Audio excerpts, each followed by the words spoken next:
Buenas noches, estimados participantes. Mi nombre es Stephanie Castañeda y soy parte del equipo de programa de capacitación del Instituto de Regulación y Finanzas de la Universidad de San Pedro. Permítanme hacer una breve presentación de nuestro instituto. Somos líderes en los sectores regulados y económicos con 20 años de trayectoria en capacitación y consultoría empresarial. Más de 10.000 profesionales se capacitan con nuestros programas de alta especialización. Asimismo, más de 250 gestiones públicas y privadas han sido atendidas en las diferentes consultorías especializadas que brindamos. Además, más de 50 asesorías económicas financieras y con más de 20 valorizaciones de activos y empresas, y finalmente con más de 50 empresas del sector público y privado realizan capacitación a través de nuestros servicios. Nuestros servicios son consultoría empresarial. En esta brindamos soporte en el desarrollo y fortalecimiento de las instituciones públicas y privadas a nivel nacional e internacional a través de asesorías altamente especializadas en temas económicos, financieros, regulatorios y legales. Además, las capacitaciones especializadas están brindadas a los diferentes sectores regulados y económicos con enfoque en el sector público y ejecutivo profesional en diferentes ámbitos temas como agua y saneamiento, banco y finanzas, electricidad, gestión pública y APPs, hidrocarburos y gas, minería, salud médica, seguridad y salud en el trabajo, seguros, telecomunicaciones, legal y ambiental. Les invitamos a que puedan visitar nuestras redes sociales y también nuestra tienda virtual o nuestro e-commerce. Contamos con Facebook, Instagram y LinkedIn. Al finalizar la conferencia les voy a compartir el link de nuestra tienda virtual para que ustedes puedan visitar y conocer los diferentes diplomas, cursos, seminarios, revistas, entre otros. Desde el PRIESA nos complace en presentar la conferencia Tendencia en Gestión de Proyectos, a cargo de la docente Andrea Torres. Ella es magíster en energía de la Universidad de St. Energy Management en McCollum School of Business de la Universidad de Texas, Estados Unidos, con un diplomado en gestión de hidrocarburos en la Universidad de St. y con un posgrado en tributación de la Universidad de Lima. Es economista con más de 10 años de experiencia en evaluación económica y financiera en los diferentes proyectos de hidrocarburos. Actualmente, ella es supervisora económica en contratos de hidrocarburos en Perú Petros. Profesora, bienvenida, buenas noches. Le doy pase para que podamos empezar con esta conferencia. Hola Stephanie, ¿qué tal? Muchas gracias. Bueno, voy a Buenas compartir noches. la presentación. ¿Me confirman si se puede visualizar? Sí, ya podemos ver. Ok, el día de hoy, bueno, como acaba de mencionar Stephanie, voy a compartirles sobre las tendencias en la gestión de proyectos de hidrocarburo.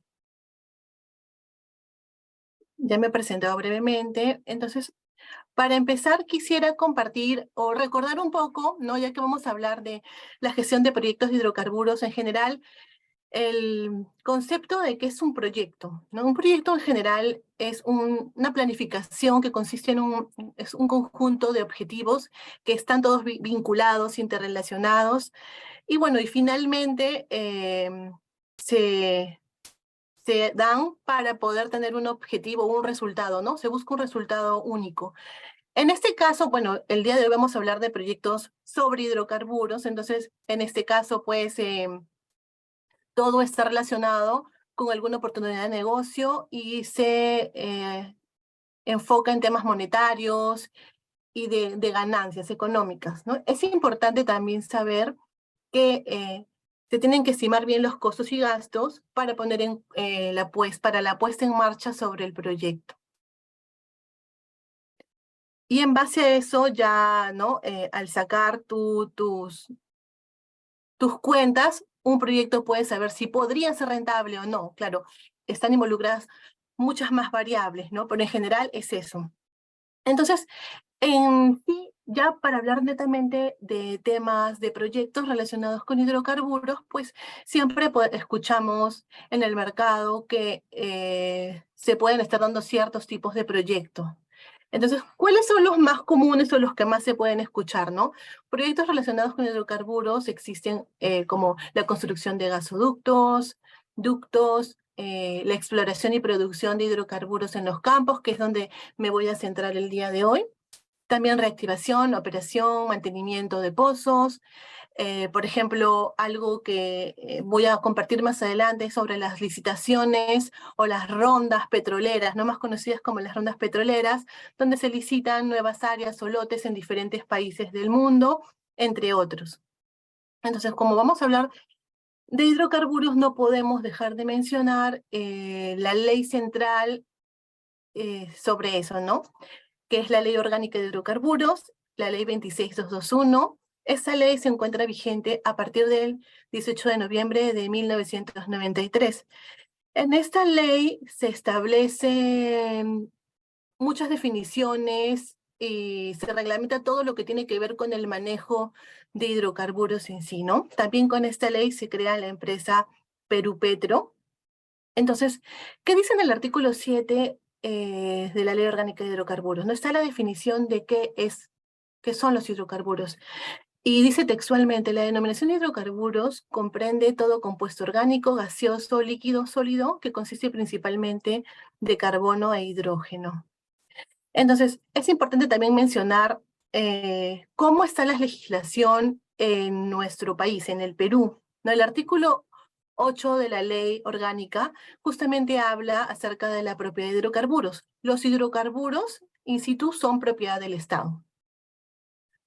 En ese momento, pues ya cuando Perú Petro, el Estado, después de la Ley Orgánica de Hidrocarburos, le otorga a Perú Petro el derecho de propiedad sobre los hidrocarburos que se extraigan para que Perú Petro, en representación del Estado, pueda celebrar los contratos de exploración y explotación o contratos ya de explotación, ¿no? Que más adelante también voy a explicar que los contratos que se denominan contratos de explotación son contratos que ya empiezan con producción porque pueden ser de contratos anteriores ya terminados o de alguna otra, ¿no?, causa. Luego, como en ese momento ya el Estado le otorga a Perú Petro el derecho de propiedad, es por eso que se crea Perú Petro, para que Perú Petro, en representación del Estado, pueda suscribir los contratos de licencia, los contratos de servicio con las empresas que van a operar estos contratos, ¿no? Entonces, el derecho de propiedad de Perú Petro sobre los hidrocarburos extraídos se transfiere al licenciatario o al operador del contrato de licencia. Acá podemos observar una típica cadena de valor de los hidrocarburos que empieza desde la fase de exploración, pasa por la explotación, transporte, refinación y finalmente pues la comercialización o comercio internacional hasta que llegue ya al destino final. Entonces nosotros nos vamos a centrar hoy día en esta parte de acá, ¿no? Exploración y explotación, porque vamos a hablar sobre los proyectos de hidrocarburos o un contrato de licencia o un contrato de servicio. Entonces, ¿cuál es el alcance para tener una noción general de la Ley Orgánica de Hidrocarburos? ¿Cuál es el alcance de esta ley? ¿No? Abarca las siguientes actividades. Exploración y explotación, que es donde nos vamos a centrar, como ya les dije hace unos minutos. Transporte de hidrocarburos por ductos. También esta ley abarca la refinación y procesamiento, almacenamiento, distribución de gas natural y por último la comercialización. Entonces, para poder explicarles un poco más sobre de qué se trata cada contrato y cómo en sí se gestionan los proyectos o los contratos de licencia o de servicios, quisiera definir conceptualmente qué es un contrato de licencia y un contrato de servicio, ¿no? Esto se ampara bajo el artículo 10 de la Ley Orgánica de Hidrocarburos también. Entonces, como les mencioné hace un instante, cuando Perú Petro le otorga la autorización de exploración y o explotación de hidrocarburos al contratista en el área del contrato, en ese momento Perú Petro le transfiere el derecho de propiedad al contratista por los hidrocarburos extraídos y el contratista tiene que pagar una regalía. Entonces, acá en el Perú actualmente existen vigentes dos tipos de contratos, ¿no? Uno que es los contratos de licencia y otros que son los contratos de servicio. Existen la posibilidad de suscribir o tener otra modalidad de contratación Sin embargo, pues hasta la fecha no se han manejado otras modalidades de contratación, ¿no? Pero estas sí deben ser autorizadas por el Ministerio de Energía y Minas, pero simplemente hoy en día, pues, y en la historia de Perú, solamente se han suscrito contratos de licencia y contratos de servicios. Entonces, regresemos a la definición y las diferencias entre uno y otro. En el contrato de licencia, Perú Petro suscribe el contrato con el operador del contrato o contratista y le transfiere el derecho de propiedad. Entonces, eso significa que el contratista ya tiene el derecho de propiedad sobre el hidrocarburo extraído y en base a eso, por una valorización que también vamos a explicar más adelante, el contratista le paga al Estado a través de Perupetro una regalía. Estos son los contratos de licencia. En el caso de los contratos de servicio, Perupetro le otorga el derecho al contratista el derecho de la exploración y o explotación. Sin embargo, Perú Petro nunca le transfiere el derecho de propiedad, ¿no? Perú Petro en todo momento mantiene el derecho de propiedad. Y si se llama contrato de servicios es porque ese contrato se suscribe para que el contratista o el operador del contrato realice el servicio de la extracción de hidrocarburos. Entonces, por ese servicio, Perú Petro, a través también de una valorización muy similar a la del primer contrato, tiene que pagar una retribución, ya sea en dinero o en especie.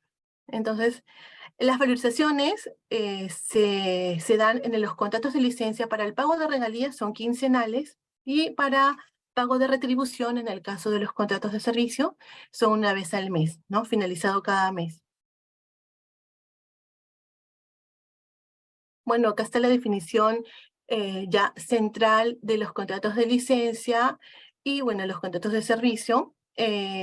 ¿Cuántos contratos existen hoy en día vigentes en el Perú, ¿no? Existen ahorita 26 contratos en explotación, 24 contratos de licencia, 2 contratos de servicio. Cabe mencionar que los contratos de servicio que existen actualmente ya han sido suscritos hace muchos años, ¿no? Los años 90, y ya están por finalizar, ya varios han finalizado, y bueno, y 2 de esos contratos de servicio también van a finalizar este año. Y actualmente se cuentan con 6 contratos en exploración suscritos. Entonces ahora vamos a ver un poco la diferencia entre la exploración y la explotación, ¿no? Dentro de un contrato. Para esto me gusta poner un ejemplo de un típico contrato, ¿no? Como les dije, un contrato puede empezar como un contrato, cuando ustedes vean y digan contrato de licencia para la exploración y o explotación, significa que ese contrato va a empezar de cero, ¿no? Desde la fase de exploración. ¿Eso qué significa? Que en ese momento, pues, el inversionista o el operador, como lo quieran llamar, ¿no? El operador del contrato que suscribe el contrato con Perú Petro en representación del Estado, pues no tiene la certidumbre de que va a encontrar o no hidrocarburos, ¿no? Entonces, es un gran riesgo y dentro de eso pues hay ponderaciones entre los proyectos que cada empresa, ¿no? Que normalmente son internacionales, revisan y pues finalmente deciden en qué países y qué proyectos de hidrocarburos, por qué proyectos de hidrocarburos van a apostar, ¿no? Entonces, en un caso de contrato de licencia para la exploración y explotación, estas son las duraciones, ¿no? En el caso de la fase de exploración, para petróleo y gas, la fase dura 7 años. Y en el caso de la fase de explotación, en el caso de que haya descubrimiento comercial, para el caso de petróleo, es hasta completar los 30 años, sumándole los 7 años de la fase de exploración, y en el caso que se descubra gas, hasta completar los 40 años en conjunto con la fase de exploración. Entonces, acá vamos a detallar un poquito más. La fase de exploración dura 7 años y eso se divide en fases y 3 años con el programa mínimo de trabajo cumplido y puede ser un programa adicional con fianzas. Entonces acá, bueno, para los que ya están más involucrados con contratos o de repente trabajan en, no sé, en aduanas o en algo vinculado con la SUNAT, saben que de repente hay un contrato que ustedes conocen que se suscribió, por ejemplo, en el año 2010. ¿no? Y ahora estamos 2023 y el contrato de exploración sigue vigente. Entonces dirían, ¿por qué? Si han pasado más de 7 años, sigue en la fase de exploración. Bueno, y ese tema también lo hemos tenido con aduanas, ¿no? Con la misma SUNAT, porque dentro ya del contrato de beneficios para, por ejemplo, el reconocimiento de, las, de los pagos de los impuestos para importación para equipos en fase de exploración. Pero bueno, hoy día no me voy a centrar en eso. ¿Por qué? Porque hay contratos que de repente se suscribieron hace mucho más de 7 años y todavía están vigentes y siguen en la fase de exploración. Bueno, porque dentro de cada contrato existen invocaciones de causal de fuerza mayor y en esos casos, pues por X motivos que son evaluados y previamente aprobados, pueden haber paralizaciones, ¿no? Y es donde se congelan los tiempos. Es por eso que en sí, efectivamente, el contrato no tiene 7 años, aunque en tiempo, ¿no? Sí pueden tener más de 7 años, pero efectivos no. Entonces, es debido a eso, ¿no? Si tenían por ahí esa duda. Esto pasa en la fase de exploración.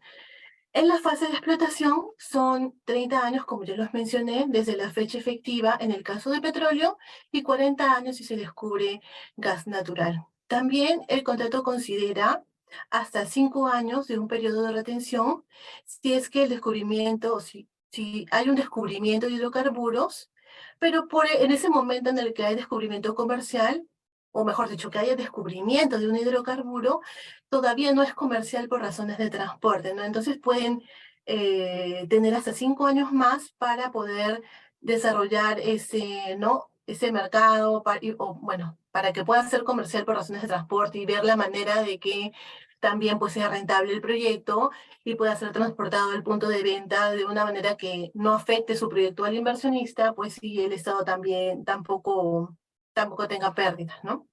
Y en el caso de gas natural, cuando en la fase de exploración pues, se descubre gas natural y todavía no se sabe si es comercial o no, puede tener el operador o contratista hasta 10 años de un periodo de retención con el propósito de desarrollar el mercado, porque para poder desarrollar el mercado de gas es mucho más complejo, ¿no? Entonces tienen hasta 10 años de retención en este caso.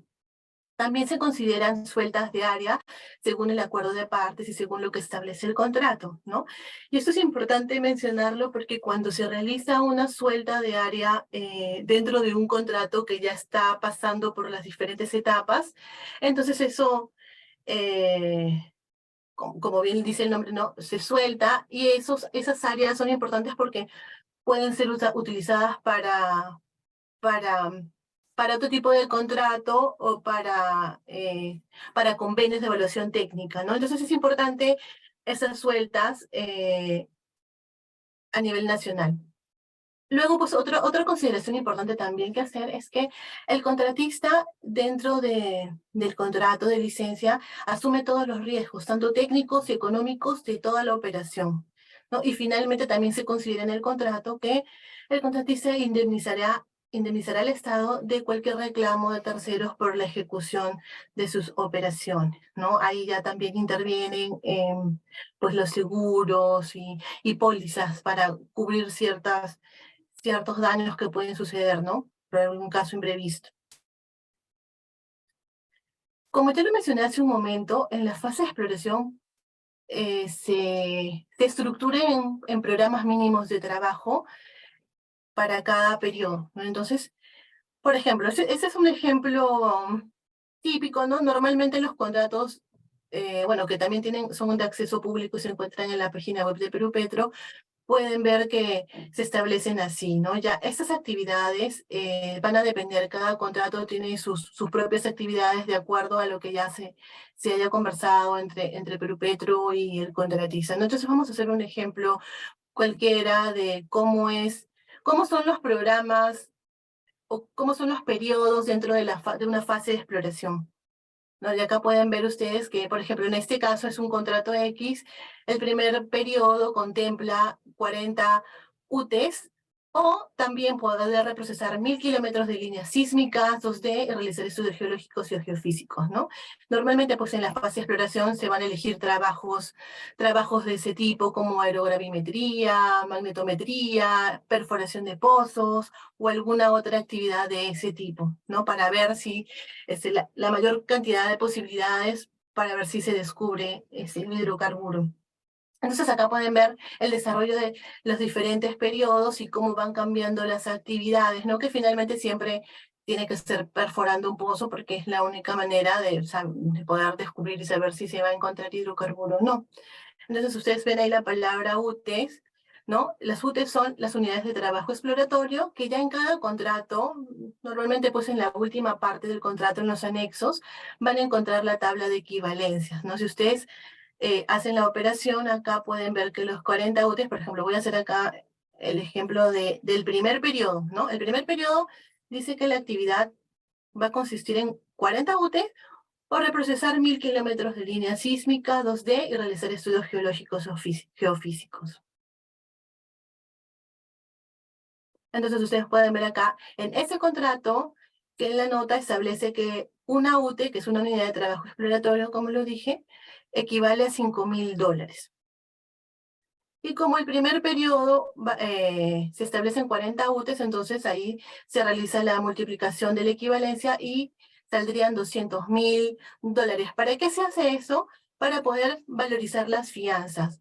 ¿Para qué tiene que ver una fianza en esta parte? Es muy importante mencionarlo porque antes de que el contratista cuando se suscribe el contrato, y es un contrato que empieza en exploración, ¿no? Para el primer periodo deben presentar una carta fianza que garantice que la empresa va a realizar las actividades por las que se ha comprometido, ¿no? Entonces, bueno, también en la parte final del contrato está el modelo de cada fianza y todas las obligaciones que tienen, entonces el contratista se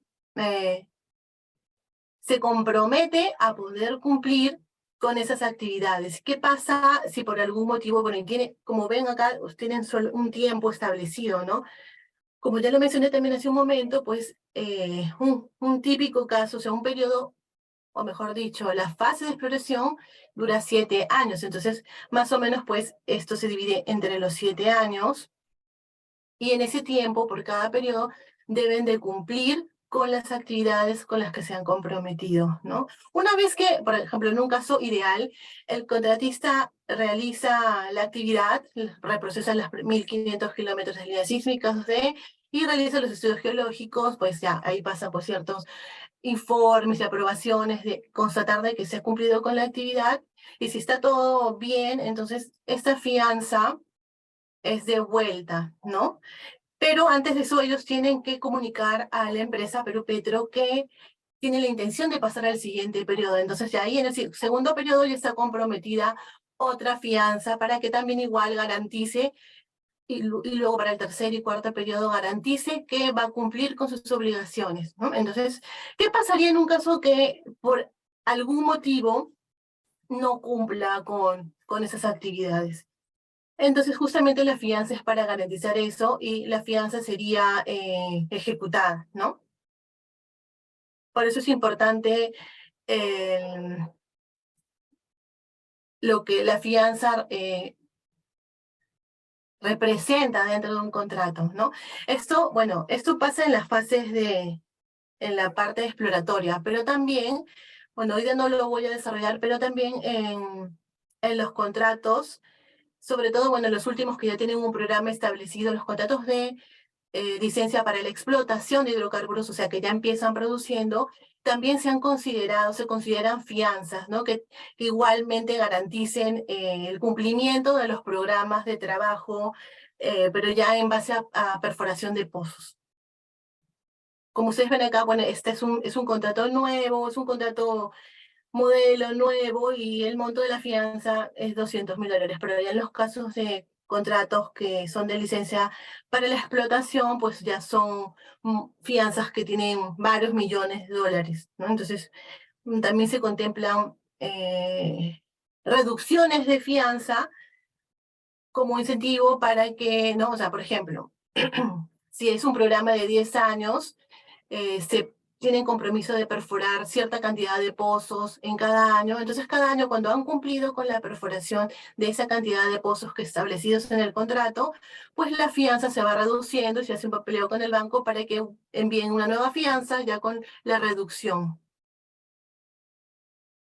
Es una especie de incentivo también para que el contratista pueda seguir cumpliendo con su programa establecido. Entonces, bueno, hasta aquí hemos hablado sobre la fase de exploración y lo que contempla eso, ¿no? Ahora vamos a hablar de algo muy importante que en el caso pues, de la empresa privada o la empresa que está operando el contrato, como lo dije al principio, el proyecto, finalmente lo realizan porque quieren un beneficio económico, ¿no? Entonces, aquí interviene la parte de la valorización de la producción fiscalizada, ¿no? Porque hasta el momento, ok, se extrae el hidrocarburo, pero bueno, luego tiene que ser valorizado, lo que finalmente termina en ganancia para la empresa, pero también ingresos para el propio Estado. Entonces, ¿qué es la valorización de producción fiscalizada? Los contratos de licencia, los contratos de servicio, establece que esta valorización de producción se tiene que realizar en base a una serie de precios internacionales, los cuales sirven como referencia. En todos los casos pues, de los contratos vigentes, se menciona la canasta de precios. ¿No? ¿Qué es una canasta de precios? Esos componentes deben aparecer en el Platts Oil Grand Price Report u otras fuentes reconocidas por la industria petrolera. Entonces, el Platts es una plataforma que cotiza precios a nivel internacional. También contempla que pueden ser otras fuentes reconocidas por la industria petrolera, pero bueno, hoy en día pues, se utiliza el Platts, no todas las empresas lo utilizan, Petroperú también, Perú Petro, entonces ya se está considerando esa canasta de precios, ¿no? Las que son publicadas por esa fuente. Entonces, ¿qué es lo que determina o cómo se determina la valorización de esta producción, ¿no? Lo voy a hablar así a grandes rasgos. Por ejemplo, ¿no? Si ya es una fase de exploración, el contratista está en la fase de exploración, descubre hidrocarburo, probablemente tenga una fase de retención, pero ve que sí es comercial, ¿no? Hacen todo su línea de tiempo del proyecto, ven que el proyecto puede ser rentable, entonces se declara descubrimiento comercial. A partir del descubrimiento comercial ya empieza la valorización y la producción, o sea, la fiscalización de esa producción, ¿no? Y ahí, bueno, debe tener una valorización, ¿no? En algunos casos muy específicos, pues ya los contratos establecen una canasta determinada para esos, para ese, para esos hidrocarburos, ¿no? Por ejemplo, en los casos, como les dije, casos de contratos de licencia, que ya vienen de un contrato anterior, y bueno, hubo una licitación, negociación directa, y el contrato es suscrito, pero ya se sabe que hay producción, y normalmente pues se empiezan a producir o a fiscalizar inmediatamente que el contrato de la fecha de suscripción. Entonces, en esos casos ya, probablemente pues como ya se tenían referencias anteriores, ya puede existir una canasta establecida, ¿no? En el caso de petróleo. Pero en el caso que es un contrato nuevo que empezó desde la fase de exploración, hubo descubrimiento de hidrocarburos, luego declaración de descubrimiento comercial, entonces en ese momento, pues, como les dije a grandes rasgos, lo que se hace es un análisis de laboratorio y se ven las características que tiene ese hidrocarburo, el hidrocarburo que se ha descubierto, y en base a eso, por ejemplo, valores como el azufre, el API, entre otros, pues más o menos se ven qué precios de referencia estarían representando ese hidrocarburo y en base a eso es que se establece una canasta de precios, ¿no? Eso ya es unas negociaciones que se tienen que hacer entre Perú Petro y cada operador del contrato para llegar a establecer una canasta y en base a eso pues es como se valoriza la producción fiscalizada. Entonces, como ya les comenté también al principio de esta conferencia, la regalía viene a ser un porcentaje de la valorización de los hidrocarburos medidos en el punto de fiscalización y está determinado en el contrato de licencia. Ahora, acá hay un tema más que es el tema de los porcentajes, ¿no? Entonces, en un momento más lo voy a mencionar, pero quiero también hablar sobre cómo es el tema en los contratos de servicio, ¿no? Acá he mencionado cómo es la valorización en los contratos de licencia, Pero ahora, ¿cómo es la valorización de los contratos de servicio? En este caso, como ya lo mencioné también, los contratos de servicio no pagan regalías, sino es que Perú Petro les paga a los operadores una retribución, ¿no? Que es la obligación de Perú Petro por el servicio realizado. Y también está en función a la producción fiscalizada. En este caso, el cálculo y el pago de la retribución se realiza de forma mensual. En el caso de las regalías en los contratos de licencia, es de forma quincenal. Entonces, ¿qué pasa aquí? Como lo mencioné también, el derecho de propiedad nunca se transfiere, o sea, el hidrocarburo, una vez fiscalizado, pero Petro paga la retribución, o bueno, calcula la retribución, de acuerdo a los plazos que también ya están establecidos entre las partes, y pues el hidrocarburo sigue perteneciendo al Estado, ¿no? A Perú Petro, que es el representante del Estado. Pero previamente, ya al momento de haberse suscrito esos contratos de servicio, también se suscribieron en paralelo contratos de compra de venta de ese hidrocarburo. Entonces, en ese momento, pues ya está todo en papeles, no todo ya está establecido. Entonces ya existen los clientes, si hay un contrato de servicio, y bueno, simplemente se hace la venta, ¿no? Y esa venta es un ingreso para el Estado a través de Perú Petro. ¿Qué dice la cláusula octava? Todo ese tema de regalía, retribución, que es la valorización de la producción, se encuentra en la cláusula octava de los contratos de hidrocarburos. Entonces, ya lo mencioné en ese momento también, el monto de regalías se calcula en dólares y por cada periodo de valorización, que en el caso de regalías es quincenal.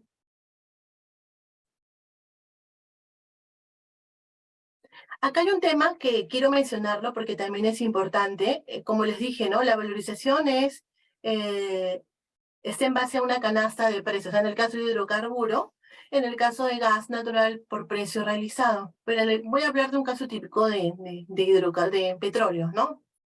Entonces, aquí, como lo dije, es una canasta establecida, el precio de la canasta para líquidos. Pero ¿qué pasa? O sea, este es un caso normal donde el punto de fiscalización, porque creo que no lo mencioné antes, pero existen los puntos de fiscalización, que es donde se mide la cantidad de barriles para el caso de petróleo, y en base a eso se realiza la valorización, ¿no? Entonces, si el punto de fiscalización es el mismo que el punto de venta, bueno, mejor dicho al revés, el punto de venta es el mismo punto del punto de fiscalización, entonces simplemente la valorización es por la canasta, ¿no? Pero ¿qué pasa si el contratista que ya tiene la propiedad del hidrocarburo establece sus acuerdos con el comprador de su hidrocarburo, de su petróleo, en un punto que es distinto al punto de fiscalización? Entonces, en ese caso, el Estado les reconoce un costo de transporte y almacenamiento, ¿no? Que incluye la tarifa de transporte más gastos de manipuleo y despacho. Esto también es previamente revisado por Perpetro y se tiene que hacer un análisis súper minucioso para saber si efectivamente los criterios que se estarían aplicando son los correctos, y bueno, luego son revisiones periódicas a lo largo del contrato, ¿no? Entonces, en este caso, pues se le descuenta, ¿no? Se le resta la tarifa en dólares por barriles al precio de canasta, que también se encuentra definido en dólares por barriles. Acá podemos ver, por ejemplo, para la determinación del precio de canasta hay ciertas características, ¿no? Ya mencioné así de manera muy amplia cómo se determina esa canasta de precios. Entonces, ¿cuáles son las consideraciones que se deben tener para poder determinar los precios de la canasta de petróleo, ¿no? Esto se está establecido en el contrato también. Y el precio de canasta es establecido en dólares por barril para petróleo, y también en dólares por millones de BTU en el caso de gas. Entonces, ¿cuáles son las características que deben tener? Una, que la canasta sea máximo de 4 componentes, ¿no? Otra, que sean de calidad similar al petróleo que se va a medir, que sus cotizaciones aparezcan en Platts u otra fuente similar. Ya les comenté que en este caso, actualmente en el Perú, pues se utiliza Platts, ¿no? Esas publicaciones. Y que también sean competitivos en el mercado, o mercados en los cuales se pueda vender el crudo. Acá es importante también mencionar que si el contrato establece todo lo que se puede hacer, ¿no? Dentro del proyecto en sí, ¿no? Como lo estamos hablando el día de hoy. Pero se puede suscribir un acuerdo de valorización que lo contemple el contrato, en donde se establece cualquier término o condición adicional a la valorización y que es una ayuda para poder aplicar correctamente la cláusula octava, la cláusula que les mencioné, que donde se encuentra todo el tema de valorización de hidrocarburo, para que sea súper realista y de repente alguna consideración o alguna especificación que el contrato no lo establecía, pues en esos acuerdos de valorización, que son unos documentos, se establece eso, ¿no? Por ejemplo, algún procedimiento también se puede realizar por ajustes, por razón de calidad, ¿no? El contrato también establece que cada cierto tiempo ambas partes deben revisar que esta canasta de precios pues esté acorde con la realidad, ¿no? Porque puede pasar que haya algún conflicto o la cotización pues ya no refleja la realidad del producto o que ya con el tiempo pues la calidad del crudo extraído de ese lote ya no tenga las mismas características. Entonces, en ese caso, pues la canasta que se determinó al momento de la suscripción o al momento del descubrimiento comercial ya no, ya no es realista de acuerdo a las características actuales de ese hidrocarburo, ¿no? Y también, pues, en estos acuerdos de valorización se determinan las vigencias y las periodicidades para la revisión de los procedimientos en general. Entonces, bueno, acá pueden ver el acápite, ¿no? Un acápite de un contrato típico de qué es lo que menciona para el caso de la valorización, ¿no? El precio de canasta menos el costo de transporte y almacenamiento. Acá quise poner un mapa simplemente para que vean, no la zona, sino para que vean cómo es ese tema, ¿no? Siempre es mejor verlo por un esquema. Entonces, normalmente, pues es un punto de fiscalización que se encuentra en este lugar, ¿no? Ahí es donde se mide el petróleo, por ejemplo, en un caso de que el hidrocarburo produzca petróleo, solo petróleo. Entonces, ese es su punto de fiscalización en esta zona de acá. Y si acá mismo se produce la venta a sus clientes, entonces la valorización es la producción fiscalizada por el precio de canasta y luego pues se aplica el porcentaje de acuerdo a la metodología que se eligió. Pero, ¿qué pasa cuando el punto de venta está en otro punto distinto al punto de fiscalización? Entonces, en este caso, luego ya de revisiones y presentaciones de sustento, no es tampoco que el contratista diga, ah, bueno, esos son los costos que tuve, ¿no? Sino que hay unas previas revisiones y con sustento, facturas u otros documentos. Entonces se aprueba el costo de transporte y almacenamiento y se realiza un ajuste. Eso significa que al precio en dólares por barril de la canasta de esa quincena se le resta un costo de transporte y almacenamiento y esa es la canasta aplicable que se va a utilizar para poder determinar la regalía de esa quincena. Entonces pueden ver acá, la valorización se realiza de esta manera, ¿no? Esa es una típica canasta de contratos del noroeste. Esta es la valorización del 1 al 15, ¿no? Esa es la primera quincena de un mes, X. Entonces se realizan las cotizaciones diarias y luego se hacen los promedios por los tres valores. Ese es el promedio de la canasta.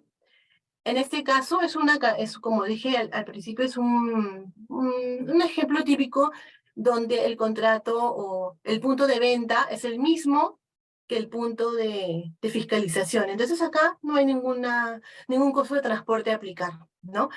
Y la canasta aplicable es el 70.7282, pero si el punto de venta fuera distinto al punto de fiscalización, entonces acá se reconocería una tarifa de transporte. Por ejemplo, supongamos que sea $10 por barril, ¿no? Entonces acá lo que va a pasar es, a esta canasta se le va a restar los $10 y saldría 60.7282, y esta sería la canasta aplicable que se multiplicaría por la producción y daría la valorización, ¿no? Y ya la regalía que se va a pagar es en base al porcentaje, como lo dije hace un momento, de acuerdo a la metodología que se haya elegido al principio, no por el contratista.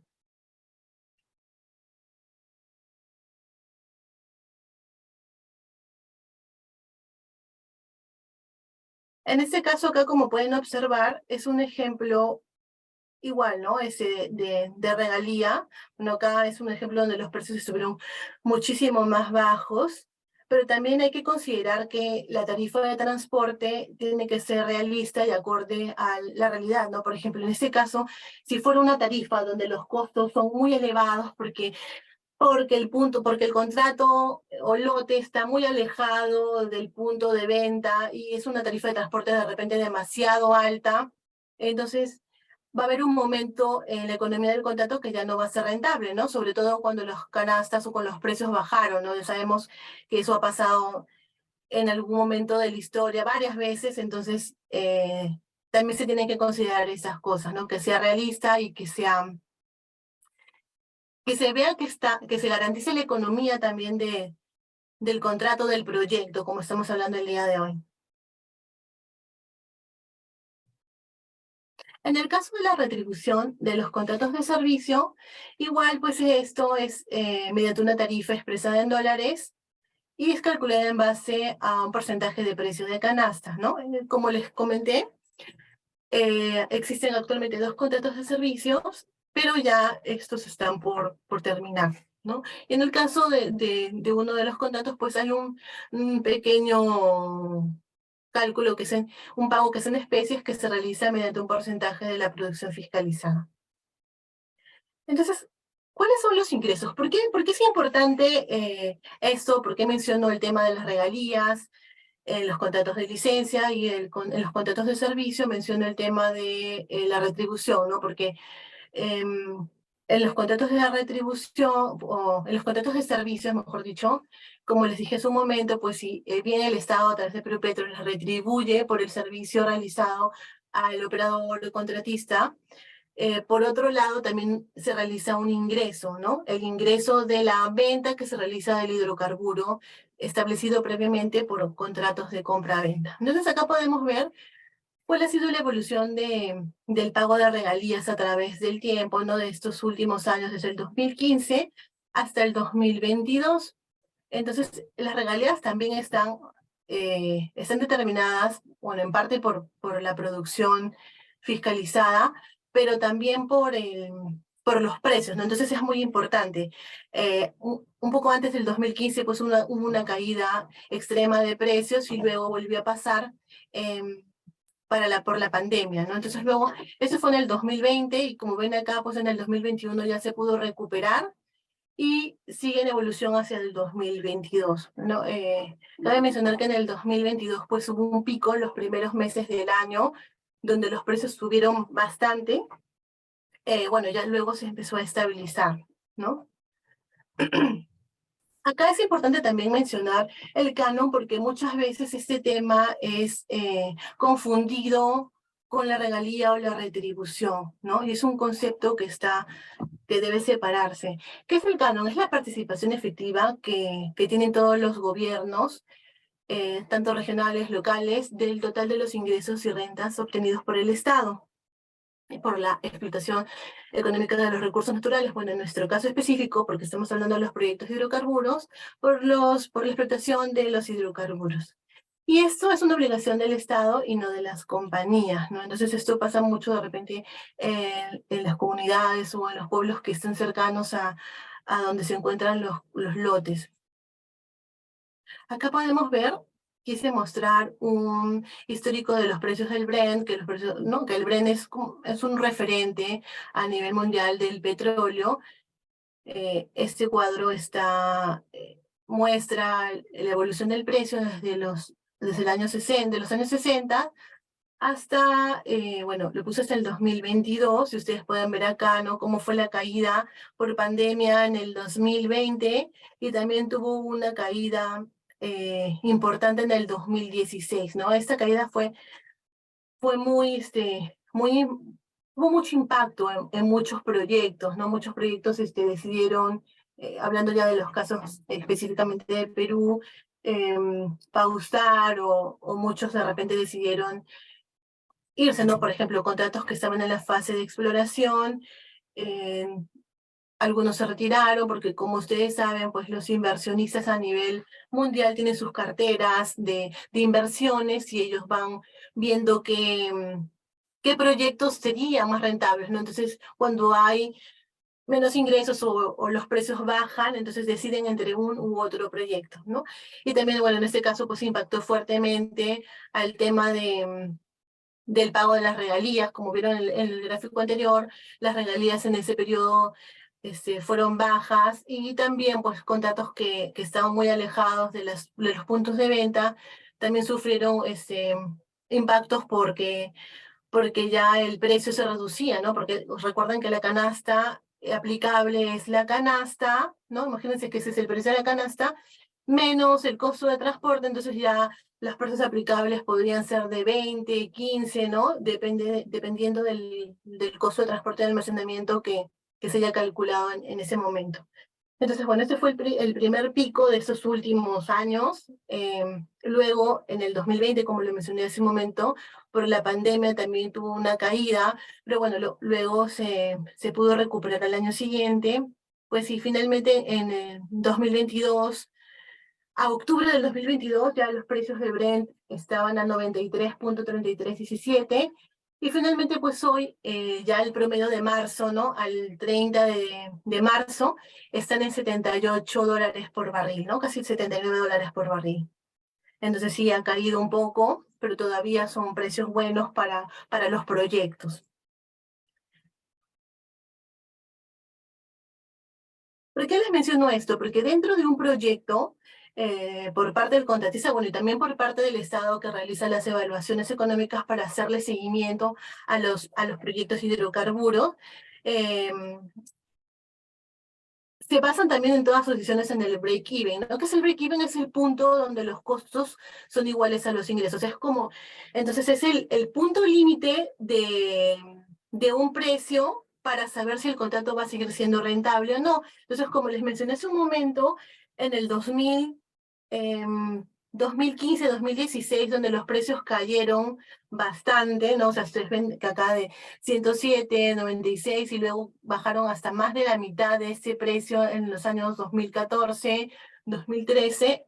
Entonces, muchos proyectos de hidrocarburos tenían el break-even más o menos en $60 por barril o $50 por barril, ¿no? Entonces, en ese momento, pues, se reconsideraron esos proyectos.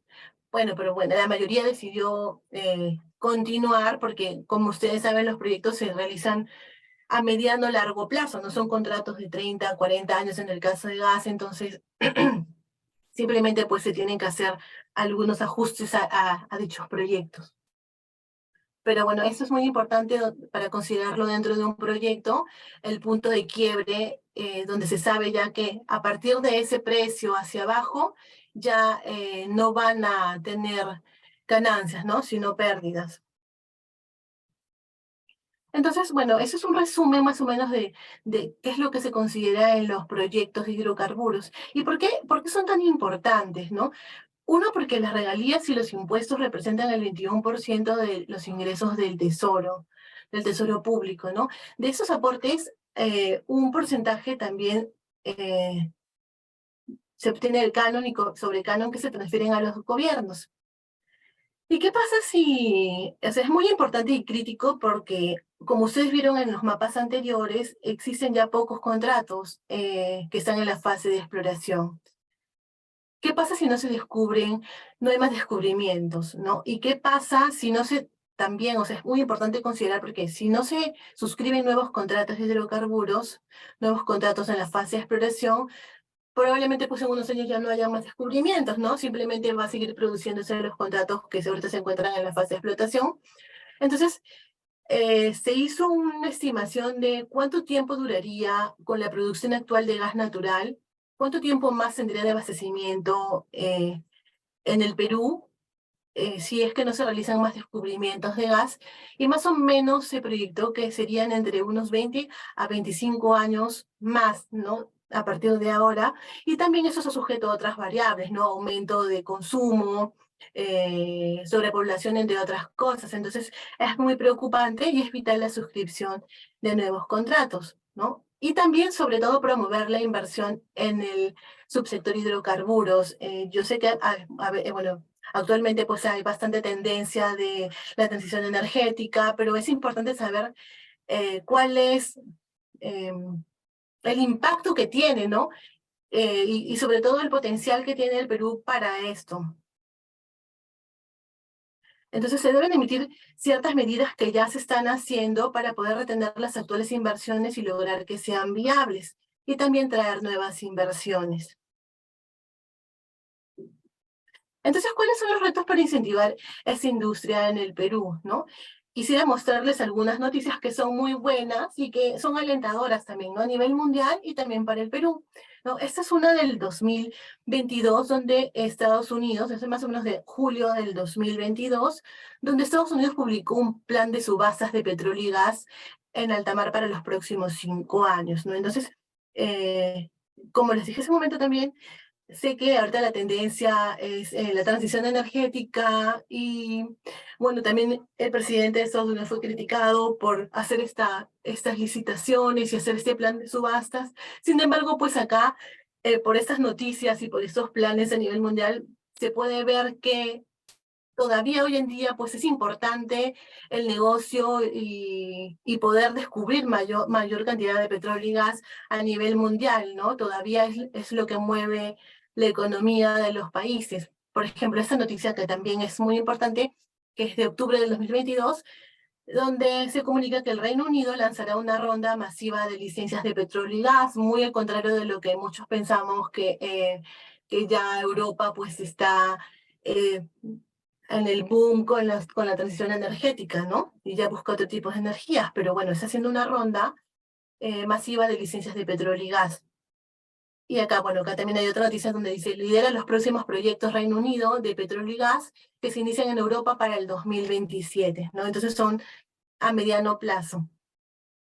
Otra noticia también importante en México es que en el 2023 se iniciarán 109 contratos de exploración y extracción de hidrocarburos y 104 corresponden a rondas petroleras y 5 a migraciones. Entonces es importante ver esas noticias a nivel mundial porque esto sigue siendo importante para las economías de estos países, ¿no? Sobre todo pues porque los hidrocarburos son, no tienen costos altos y son muy rentables. Acá voy a mencionar muy rápidamente algunos aspectos que se recomiendan para que de repente pueda haber mayor dinamismo dentro de los proyectos de hidrocarburos, ¿no? Primero, la autonomía de Perú Petro, que depende exclusivamente del Ministerio de Energía y Minas y Fiscalización por la Contraloría General de la República. Ese es uno de ellos. Otro pues es que Perú Petro posee las facultades normativas y esto también es importante mencionarlo, entre otros detalles más, ¿no? Como por ejemplo que haya la posibilidad de traslado de inversiones entre contratos por contratistas que a veces suscriben varios contratos de varios lotes, ¿no? El mismo operador. Eso es importante mencionar que de esta manera también el Estado, o sea, y todas las partes, no hablo de los conocidos, de los agentes conocidos, sino de los otros agentes que de repente pueden ser el Ministerio del Ambiente u otros, no, o sea, que es a nivel nacional, puedan estar de alguna manera conectados hacia un fin común que finalmente pues es el crecimiento económico del país, ¿no? Que no se vean como entes individuales. Una cosa importante también es que Perú Petro pueda tener en algún momento la capacidad para realizar estudios geológicos, ya que eh, sería mucho más fácil que ya se hayan realizado estudios previos para que luego pues tengamos mayor información y puedan suscribirse más rápidamente contratos, ¿no? Acá hay un aspecto muy importante que ya se ha incluido en los contratos, en los últimos contratos, que son el fondo social, ¿no? Entonces es importante esto porque es un gran avance y es algo muy bueno que se han incluido en los contratos. Y bueno, también en las ventanillas, los proyectos de ventanillas únicas de hidrocarburos, que sería algo muy bueno también, es una integración de todas las empresas que están involucradas desde los permisos hasta que el contratista pueda ya, por ejemplo, hacer trabajos, no pueda realizar sísmicas u otro tipo de actividades exploratorias.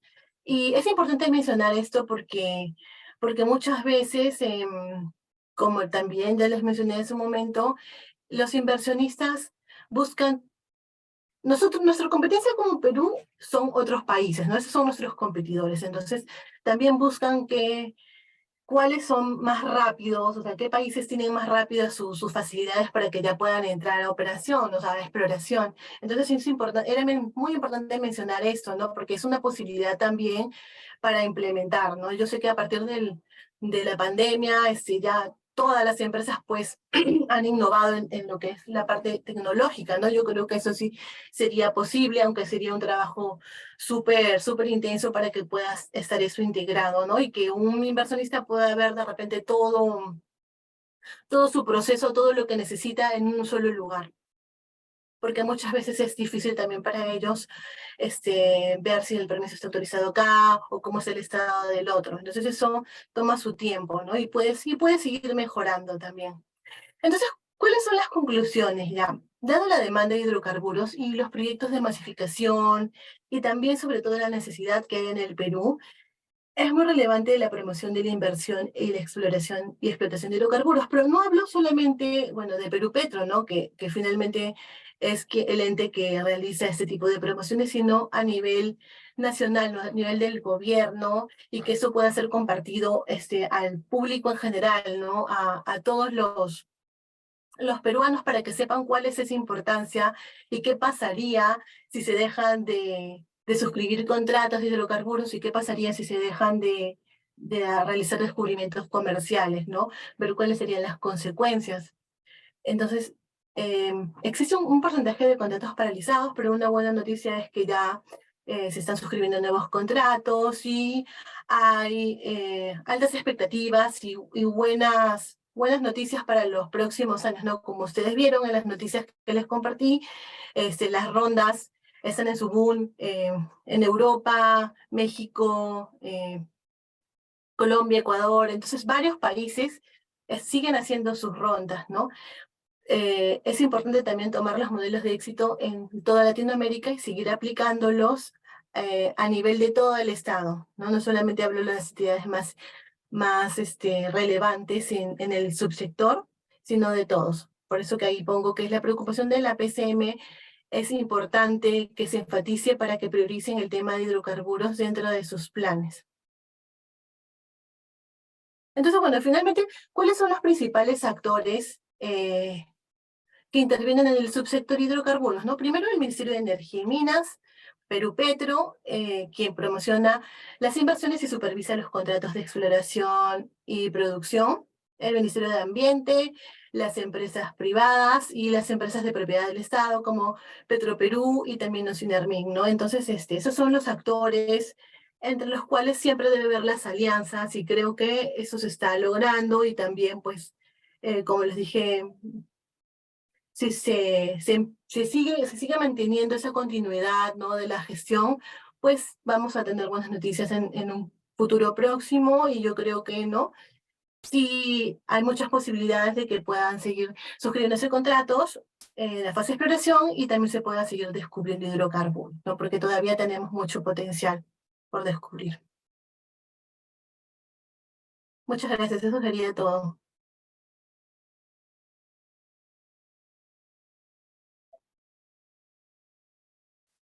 Muchas gracias, profesora Andrea. Stephanie, sí, Espero que sí se me escuche. ¿Se me escucha?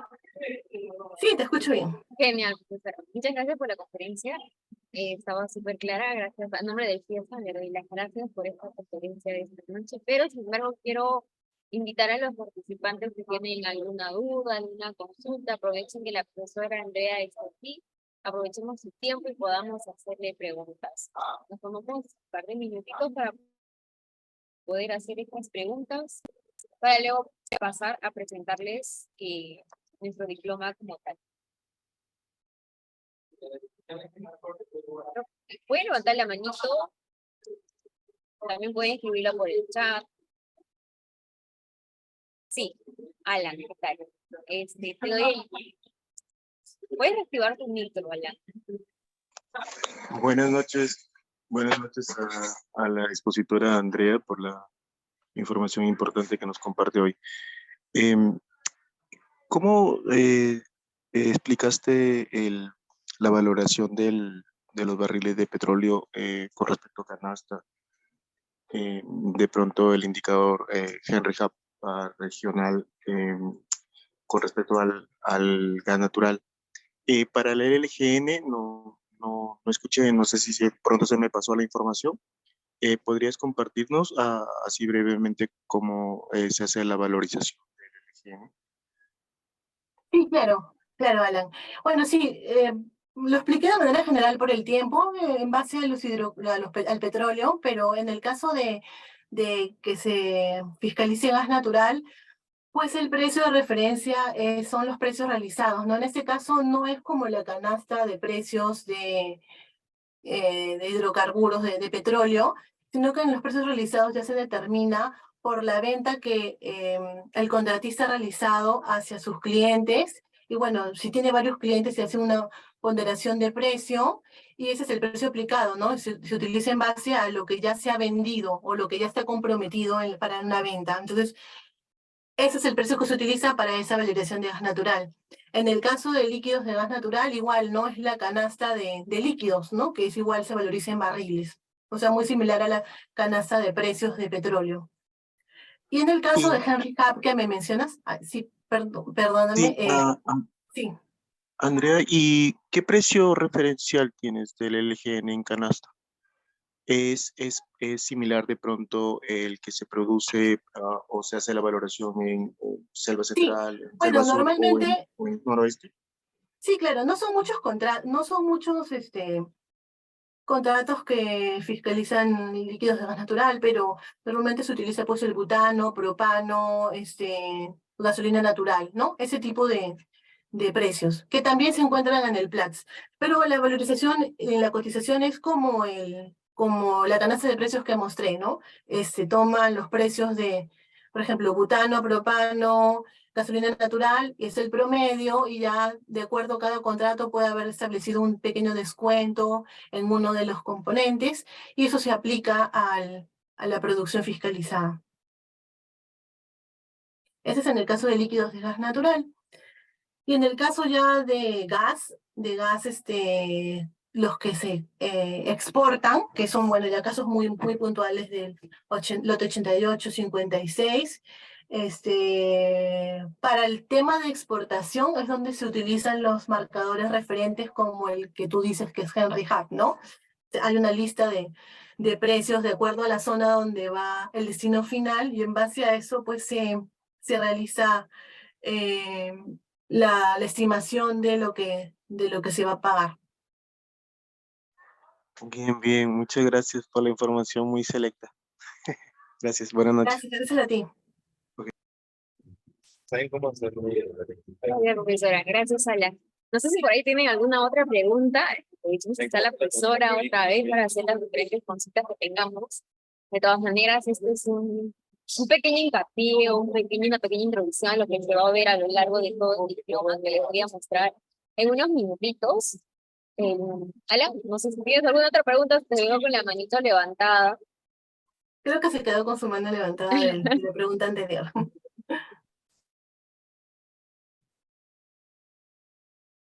No, creo que ya no hay más preguntas. Vista que ya no hay preguntas, por el chat les estoy mandando el link. Sí. Les estoy mandando 3 links, les voy a explicar. El primer link es el formulario de asistencia para que se vayan registrando los que han asistido el día de hoy y podamos tenerlos ya registrados. En estos momentos les voy a compartir el nuestro diploma. Por favor, profesora, me confirma si se llega a ver. Sí, sí se ve. Ya, genial. Claro.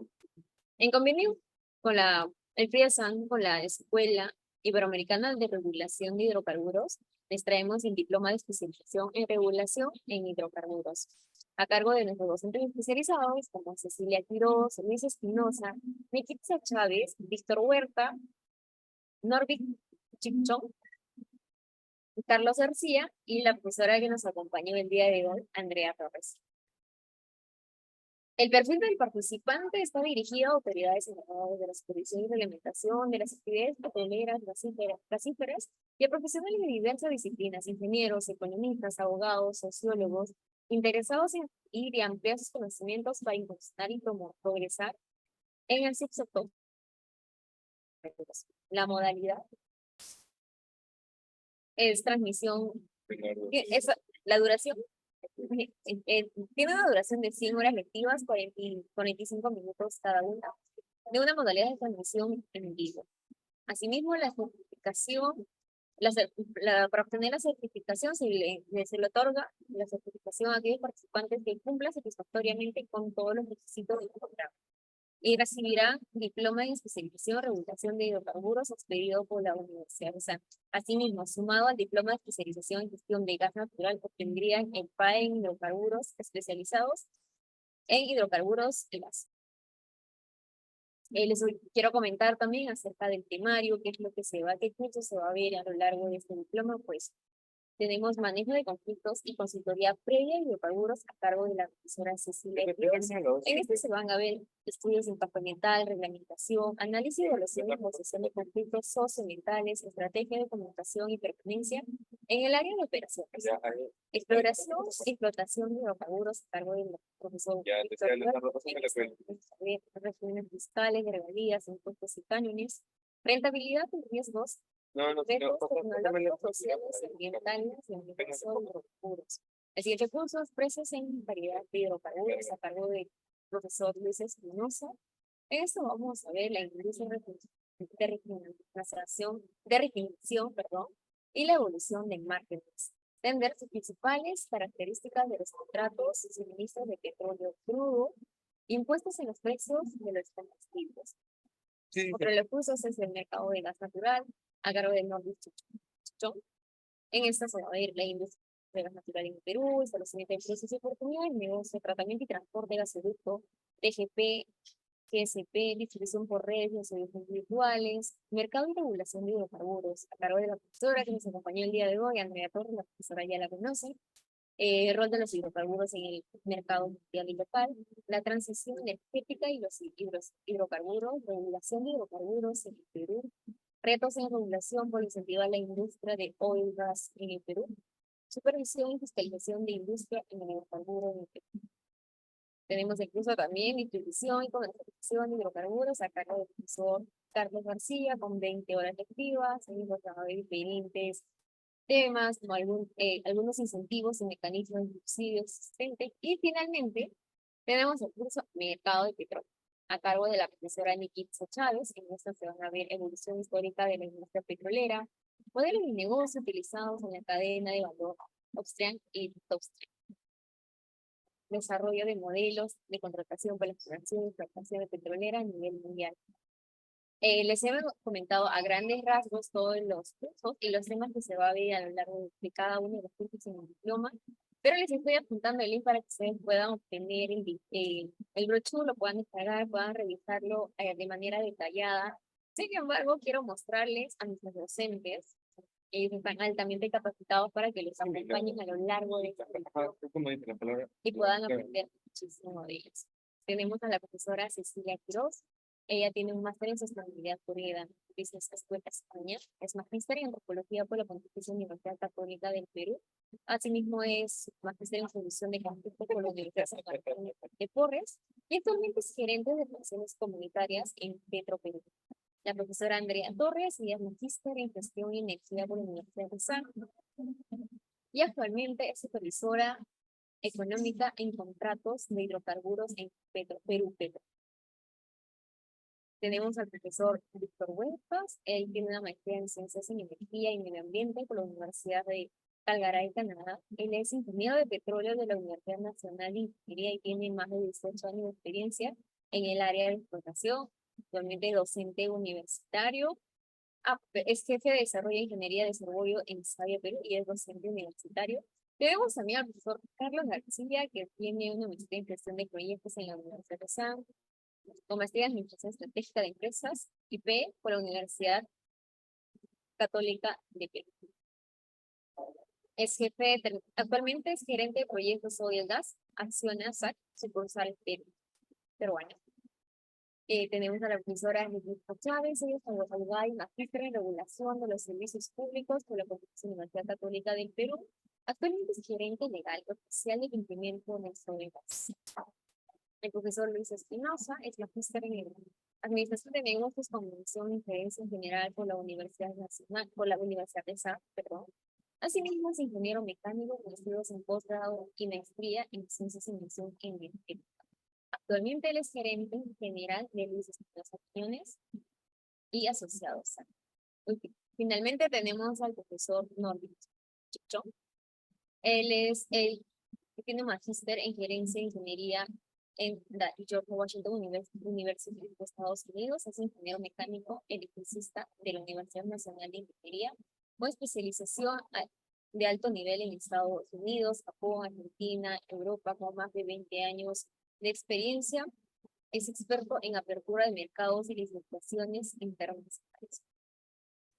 Como visto, como les he ido señalando, mostrando, tenemos profesionales con un recorrido, con una experiencia amplia que les pueden acompañar y guiar a lo largo de este diploma. Les invitamos a que sean parte de este diploma.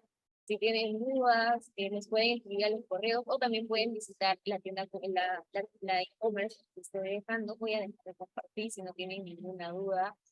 Agradecerle, profesora Andrea, por su tiempo, por esta conferencia. Agradecerles a ustedes, los participantes. Pues les esperamos en este diploma.